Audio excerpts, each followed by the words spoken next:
Los autos chinos son baratos, inseguros y trampas mortales. Por eso están prohibidos en Estados Unidos. Eso es lo que te han dicho. Pero no es toda la historia. La realidad tiene menos que ver con la seguridad y más con proteger una industria automotriz de billones de dólares. Un auto eléctrico de $12,000 con las mejores calificaciones de seguridad no solo competiría, destruiría todo el mercado automotriz estadounidense de la noche a la mañana. Detroit quedaría en bancarrota. Así que Estados Unidos ha construido una de las barreras proteccionistas más agresivas de la historia moderna para mantenerlos fuera. El resultado es un telón de acero financiero que atrapará a las clases medias en préstamos automotrices récord, con un promedio de $767 al mes durante los próximos 6 años. Y eso ni siquiera es la peor parte, porque mientras las familias estadounidenses se preocupan por cómo van a cubrir el costo de su camioneta familiar, la industria automotriz del país se está preparando para algo más grande. Un Pearl Harbor digital donde cada auto en la carretera simplemente deja de moverse. La cochera de las familias estadounidenses se ha convertido en la escena de un crimen financiero. El precio promedio de transacción para un vehículo nuevo ha superado la marca de $50,000. Si quieres una camioneta o una camioneta, a menudo tienes que pagar significativamente más que eso. La Ford F-150 Raptor puede costar alrededor de $80,000. Una Chevy Suburban High Country modelo 2026 totalmente equipada puede llegar a las 6 cifras. Incluso vehículos familiares más comunes tienen precios de alrededor de $40,000 a $60,000, y eso es antes de que siquiera entre en juego el financiamiento, porque la gran mayoría de las personas no puede darse el lujo de comprar un auto nuevo de contado. En su lugar, optarán por pagarlo a través de préstamos y arrendamientos. Y esas opciones de financiamiento vienen con tasas de interés, que pueden aumentar drásticamente el precio total que pagas por el auto que conduces. Para finales de 2025, el pago promedio de un auto nuevo alcanzó la asombrosa cantidad de $767 al mes. Muchos compradores están extendiendo sus préstamos y contratos de arrendamiento tanto como pueden, a veces hasta 72, 84 o incluso 96 meses, todo para mantener las cuotas medianamente accesibles. 96 meses son 8 años. Eso significa que algunos estadounidenses están financiando sus vehículos por casi una década completa porque no tienen otra opción. En algunos casos, los planes de financiamiento de autos literalmente duran más que los matrimonios. Son las generaciones más jóvenes las que están siendo más afectadas. Las estadísticas muestran que los conductores de la generación Z, de entre 18 y 28 años, han alcanzado una tasa de morosidad en préstamos para autos del 7,5%. Eso es significativamente más alto que el promedio nacional de 5,1%. Ese es el nivel más alto de dificultad para los prestatarios que se ha visto en más de una década. Para que te des una idea de lo grave que se ha vuelto la situación, toma cada auto con pagos atrasados que actualmente está en proceso de ser embargado o que ya está en incumplimiento, estacionalos uno tras otro y tendrías una línea ininterrumpida de acero que va desde la ciudad de Nueva York hasta Los Ángeles. Los efectos de esto se sentirán durante las próximas décadas. Millones de jóvenes estadounidenses se ven obligados a ver cómo sus puntajes de crédito se desploman y su futuro financiero se desmorona antes de que siquiera hayan dado sus primeros pasos en el mundo profesional. La razón por la que tantos han quedado atados a estos préstamos de varios años para vehículos que apenas pueden pagar es porque no se les ha dado ninguna otra opción. Les han hecho creer que no existe otra opción, pero sí la hay. La alternativa está allá al otro lado del mundo. En China, la industria automotriz es casi como un universo paralelo en comparación con su contraparte estadounidense. Sus vehículos eléctricos para ser precisos, están disponibles a precios increíblemente bajos. En 2023, una de las principales marcas de autos de China, BYD, lanzó el Sigul, un hatchback eléctrico que se vende por menos de $10,000 en el mercado nacional y está disponible por alrededor de $20,000 en mercados internacionales como México o Europa. Este no es un vehículo básico sin ningún tipo de equipamiento. Es un auto moderno y sofisticado que presume tiempos de carga rápida, sistemas de seguridad comprobados y una autonomía de hasta 250 millas. Y podrías comprar 5 de esos autos por el mismo precio que tendrías que gastar en una sola camioneta estadounidense promedio. Incluso los precios internacionales, que incluyen los costos adicionales de aranceles, envío y márgenes de los concesionarios, el costo es significativamente más bajo que lo que pagarías en Estados Unidos. Entonces, ¿por qué no está disponible? Bueno, el gobierno de Estados Unidos argumentaría que los vehículos eléctricos modernos son muy diferentes de los autos convencionales. No solo están hechos de motores, frenos y transmisiones. Están equipados con tecnología electrónica avanzada, incluyendo cámaras, sensores, micrófonos y telemática. Son como teléfonos inteligentes sobre ruedas, y eso asusta al gobierno de Estados Unidos. Ellos creen que la conectividad remota podría ser explotada por China u otros agentes extranjeros para espiar a los ciudadanos estadounidenses o interrumpir la infraestructura del país. El gobierno imagina un escenario futuro aterrador en el que Pekín tenga el poder de activar algún tipo de botón de apagado remoto y deshabilitar instantáneamente millones de vehículos en las carreteras de Estados Unidos. Así que los consumidores estadounidenses se encuentran cargando con deudas que les cambian la vida, obligados a comprar vehículos que vacían sus cuentas bancarias durante años. Y mientras tanto, la alternativa mucho más asequible es considerada por Washington como una especie de arma de guerra aterradora. ¿Cómo sucedió esto? ¿Y cómo es que un producto de consumo diseñado para el viaje diario al trabajo llegó a ser clasificado como una amenaza para la seguridad nacional? En 2024, el gobierno de Estados Unidos impuso un arancel impresionante del 100% a los vehículos eléctricos chinos. 100%. Fue un bloqueo económico total, un dramático aumento al doble del costo de estos autos para los compradores estadounidenses. La intención era clara: hacer deliberadamente que los vehículos eléctricos de China fueran instantáneamente inviables en el mercado estadounidense. Porque si uno de esos autos cuesta normalmente alrededor de $20,000 y este arancel del 100% le suma $10,000 a su costo mayorista, el precio final se convierte en $30,000. Y entonces, de repente, un auto que habría parecido increíblemente barato y atractivo empieza a verse fuera del alcance para algunos.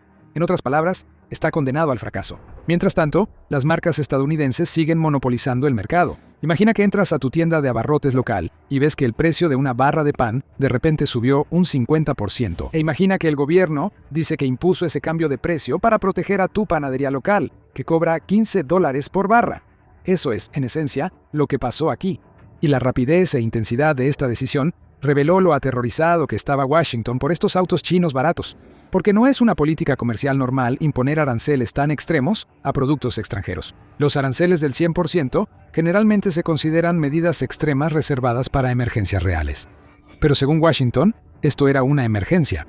El gobierno argumentó que sería perjudicial permitir que autos de tan bajo costo ingresaran al mercado. Su argumento se centró en la idea de que China proporcionaba niveles extremadamente altos de subsidios y otros apoyos estatales a sus empresas automotrices. Y hay algo de verdad en eso. Pekín sí subsidió su industria de vehículos eléctricos de manera bastante agresiva.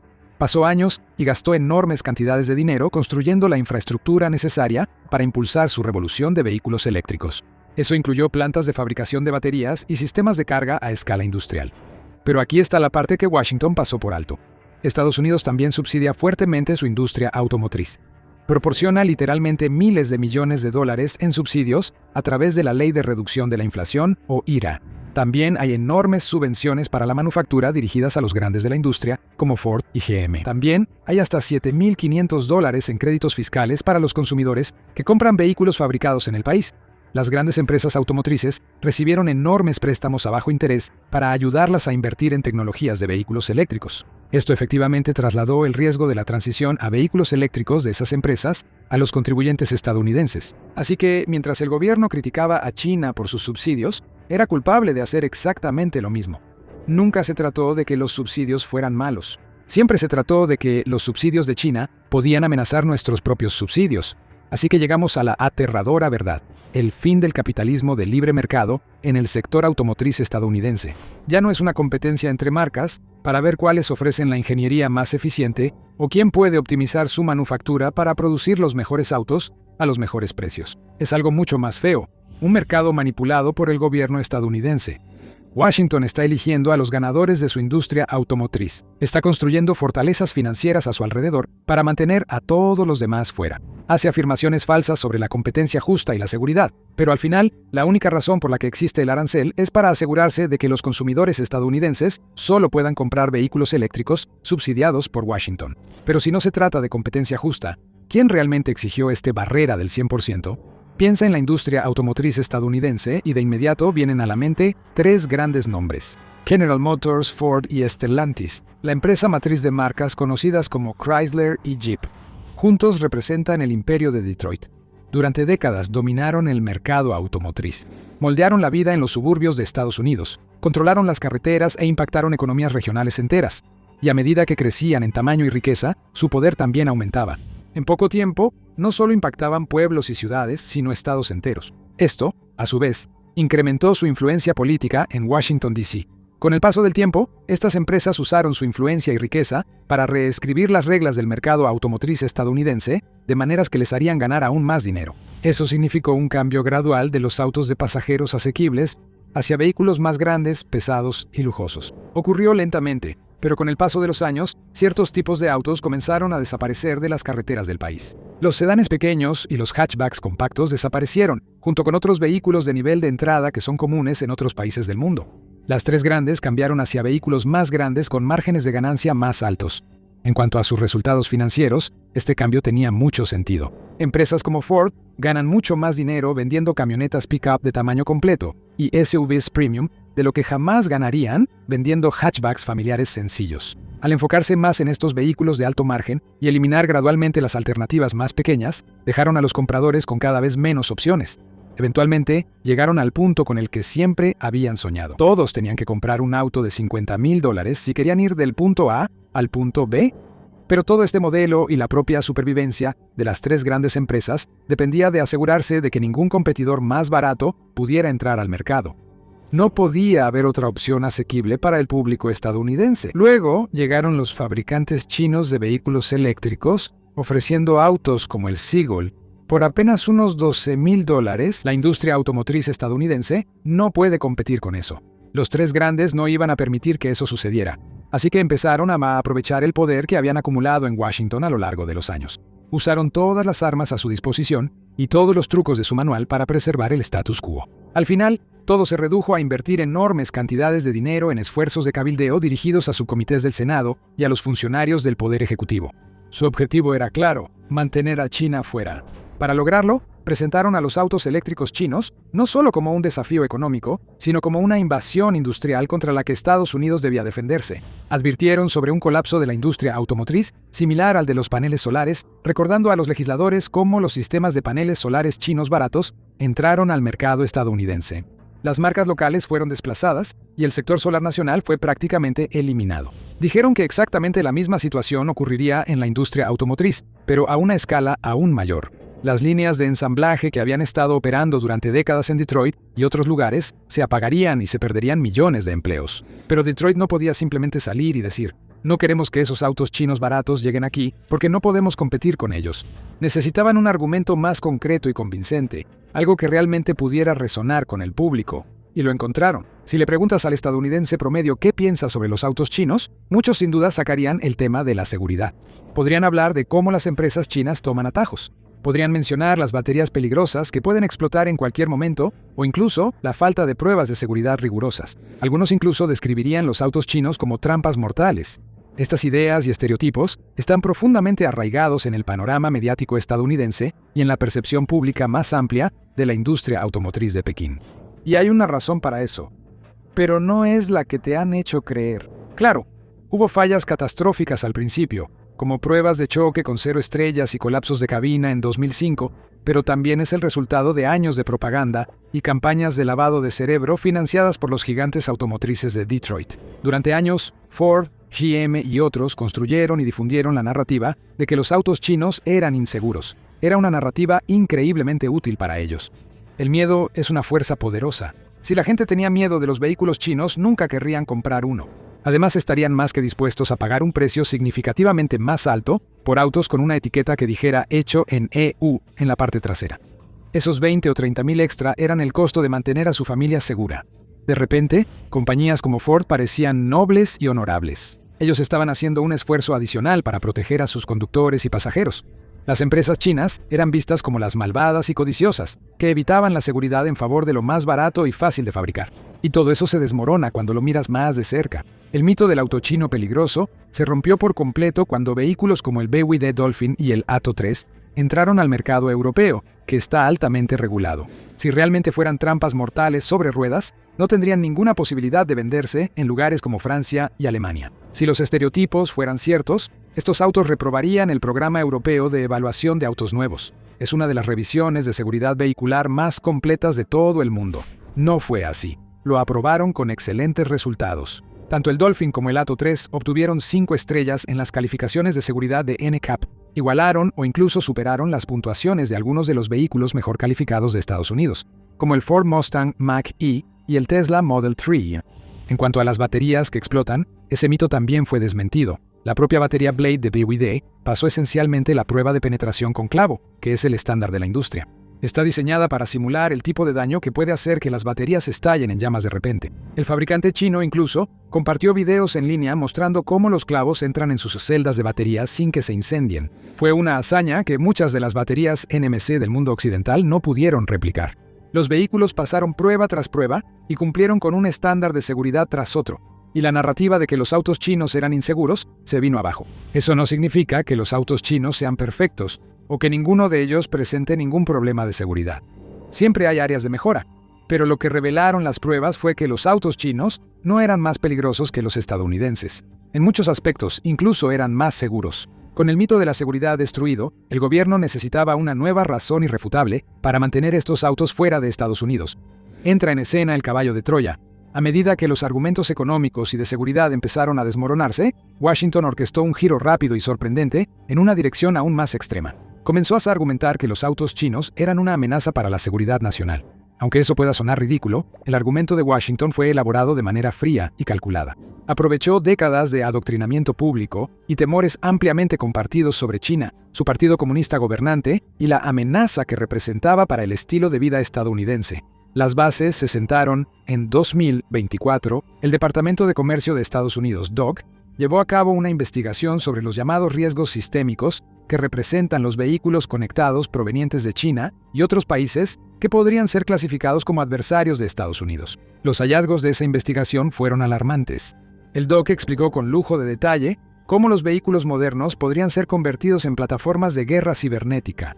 Los investigadores teorizaron un escenario de pesadilla, una especie de Pearl Harbor digital, en el que Pekín tendría el poder de desestabilizar la sociedad estadounidense a una escala sin precedentes. Supongamos que las tensiones aumentan en el mar de China Meridional. Comienza la tan esperada invasión china de Taiwán. En ese mismo momento, en Estados Unidos, cientos de miles o incluso millones de ciudadanos estadounidenses están sentados al volante de sus vehículos eléctricos chinos. Para asegurarse de que Estados Unidos no interfiera con sus planes de invasión inmediatos, la agencia de inteligencia china podría desplegar una carga maliciosa de software por actualización remote a cada uno de estos vehículos. Programado para evadir los sistemas habituales, el software malicioso se descargaría e instalaría de inmediato en cada auto. En cuestión de segundos, quedarían completamente inmóviles. Los sistemas de dirección se bloquearían, los frenos de estacionamiento electrónicos se activarían, los inversores de energía se apagarían y los conductores perderían el control de sus autos antes de darse cuenta de lo que estaba pasando. En un abrir y cerrar de ojos, incontables vehículos que circulaban por autopistas como la Interestatal 95 o por las arterias laberínticas del centro de Manhattan se detendrían por completo, todos congelados por una fuerza invisible pero todopoderosa. Sería una parálisis catastrófica de la infraestructura. Habría accidentes, heridos, muertes, destrucción. Los servicios de emergencia tendrían dificultades para responder. Los corredores logísticos quedarían obstruidos e intransitables. La logística colapsaría. La economía nacional colapsaría. Puede sonar exagerado, pero la tecnología existe. Hoy en día, los autos están equipados con complejas redes de unidades de control electrónico y dispositivos de conectividad. Tienen la capacidad de recopilar y compartir una infinidad de datos. Cada segundo, dependen del software para controlar todas las funciones y características principales, desde la asistencia de dirección hasta el sistema de distribución de energía. Y, en última instancia, las marcas que fabrican estos autos tienen el poder de controlar exactamente cómo funcionan. Ellas son quienes pueden crear y desplegar actualizaciones importantes de firmware, así que no es tan descabellado imaginar cómo ese tipo de poder podría usarse de una manera peligrosa o destructiva. Y una vez que esa idea circula, DC tiene la justificación que necesita para prohibir efectivamente estos vehículos. Los tres grandes obtienen lo que quieren mientras construyen una narrativa de que todo esto es por el bien público. Pero los aranceles solo se aplican a los autos enviados desde China.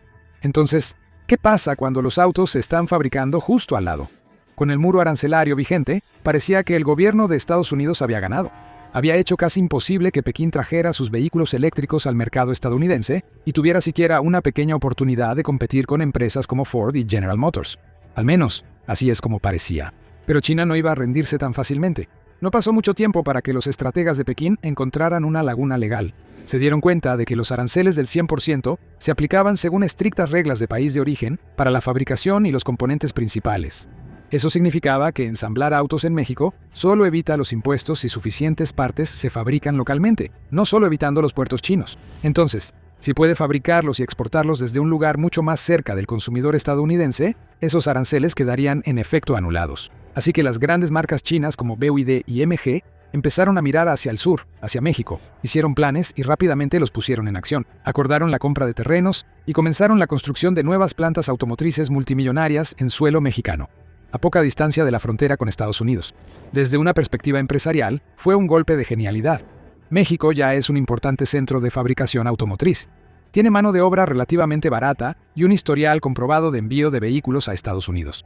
Desde una perspectiva legal, la decisión también tenía mucho sentido. Fue una jugada calculada por parte de China para eludir la arquitectura legal del Tratado entre México, Estados Unidos y Canadá, o TMEC, el sucesor moderno del TLCAN.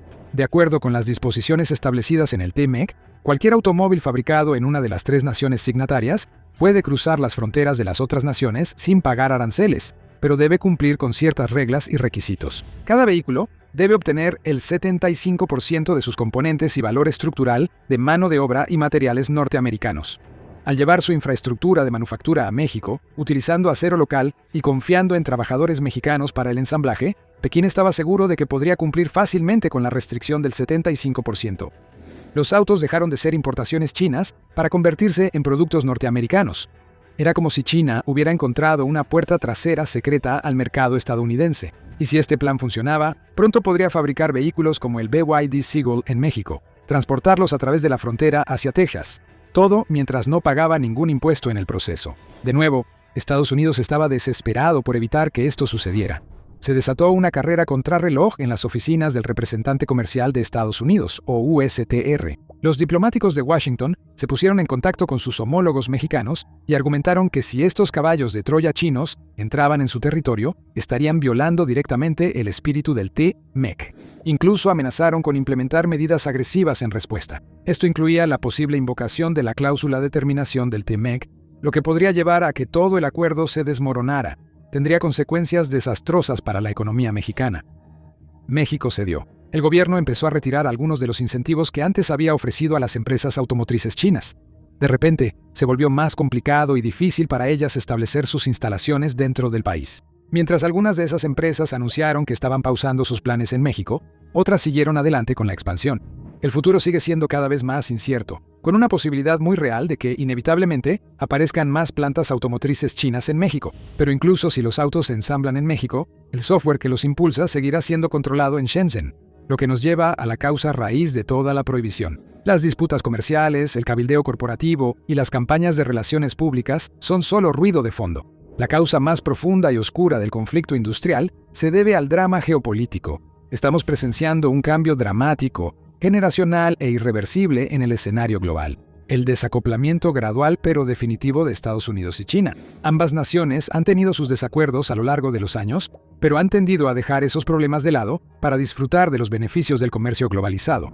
Los bienes de consumo pueden fluir fácilmente a través de los océanos y más allá de las fronteras, basándose únicamente en las reglas de la oferta y la demanda. Los gestos políticos o los desacuerdos se dejan de lado. Ahora, eso está siendo reemplazado por algo muy diferente. Una era en la que las grandes potencias del mundo no están interesadas, quieren competencia. En esta nueva era, el humilde automóvil ha experimentado una transformación profunda. Ha pasado de ser un producto mecánico a convertirse en un activo definido por software. Los autos de hoy son conjuntos de sensores en red que operan dentro de límites físicos y digitales dictados por su fabricante, y los estados apoyan y subsidian a esos fabricantes. Quien controla el software y los sistemas operativos de esos vehículos, en última instancia, tiene una cantidad significativa de poder sobre sus usuarios. Eso revela una verdad aterradora.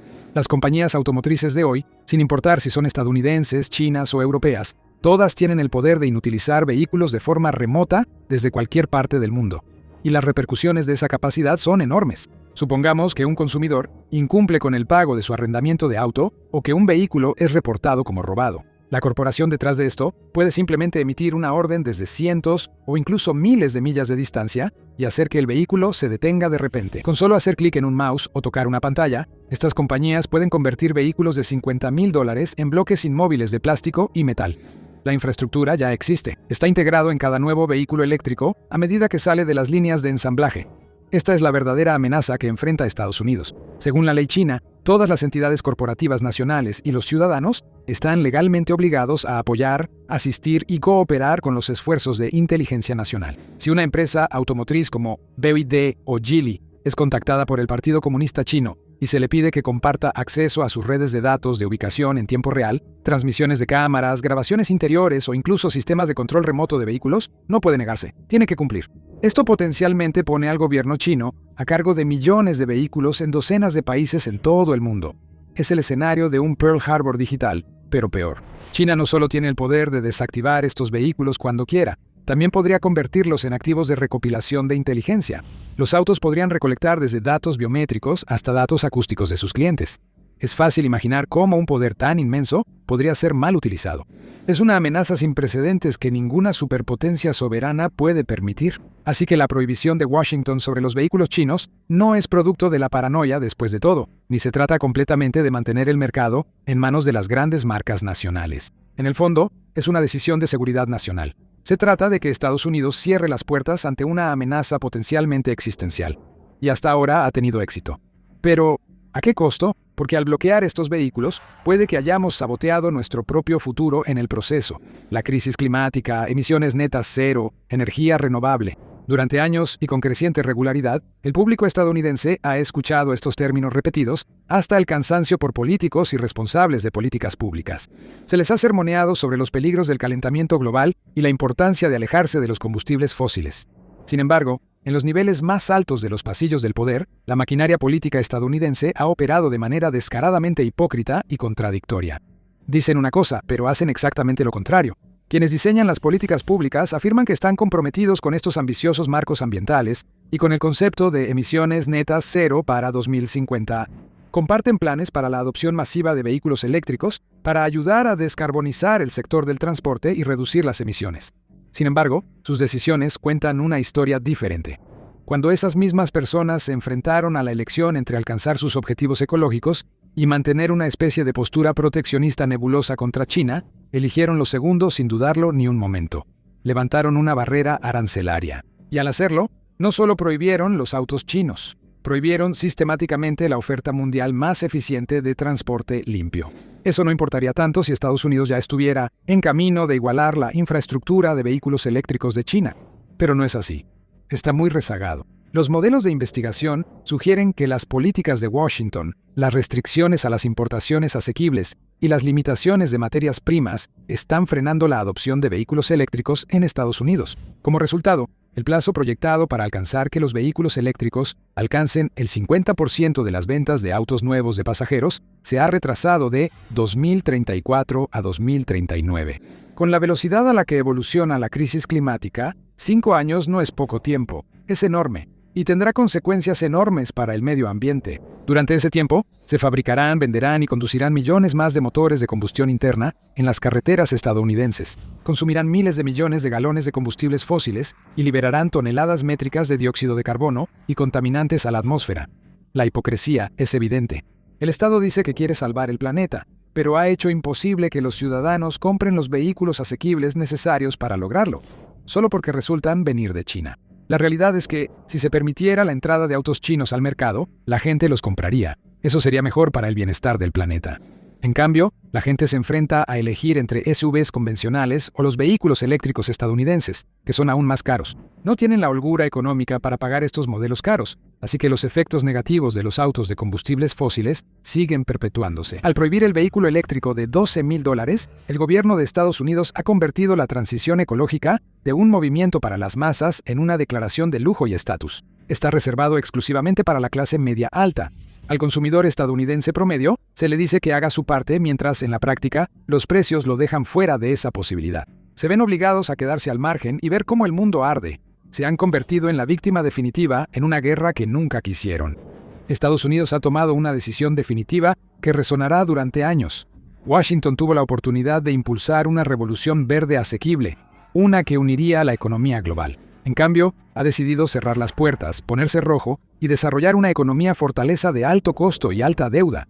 La era del auto americano asequible ha terminado de verdad. Ha sido liquidada parte por parte. En su lugar hay un nuevo sistema, uno con un precio mínimo de $25,000 que está manipulado para mantener al estadounidense promedio atrapado en ciclos interminables de préstamos con altos intereses una y otra vez. Ha caído un nuevo telón de acero sobre el panorama industrial global. Sin embargo, A diferencia de la barrera política del siglo XX, el nuevo telón está hecho de materiales muy diferentes. Como aranceles del 100%, los aranceles solían proteger a los monopolios de la competencia, y las restricciones comerciales se convirtieron en armas geopolíticas para bloquear la integración global de la manufactura y las cadenas de suministro. Y los mecanismos de desactivación por software, integrados en productos cotidianos, que permiten a los gobiernos usarlos como instrumentos de poder político. Detrás de todo esto estás tú, el consumidor estadounidense. Las clases medias y trabajadoras han sido aisladas, atrapadas en sistemas económicos que absorben sus salarios. Se les impide acceder a alternativas más innovadoras y ecológicas. Se les niega la capacidad de reducir su huella de carbono personal. Son monitoreados continuamente por tecnologías que están más orientadas a servir agendas de seguridad nacional que a facilitarles la vida. Esta es la verdadera realidad de la economía global hoy en día. Los autos chinos baratos no se mantuvieron fuera de Estados Unidos para protegerte a ti. Se mantuvieron fuera para preservar un sistema de supervivencia corporativa y dominio geopolítico, y a ti te dejaron pagar la cuenta. Los vehículos chinos no son la única amenaza que enfrentan las tres grandes de Detroit. Ford enfrenta las cambiantes demandas de los consumidores, el aumento de la competencia y un panorama automotriz que cambia rápidamente. Descubre qué es lo que realmente está impulsando el declive y la verdadera razón por la que Ford está fracasando. O mira este video.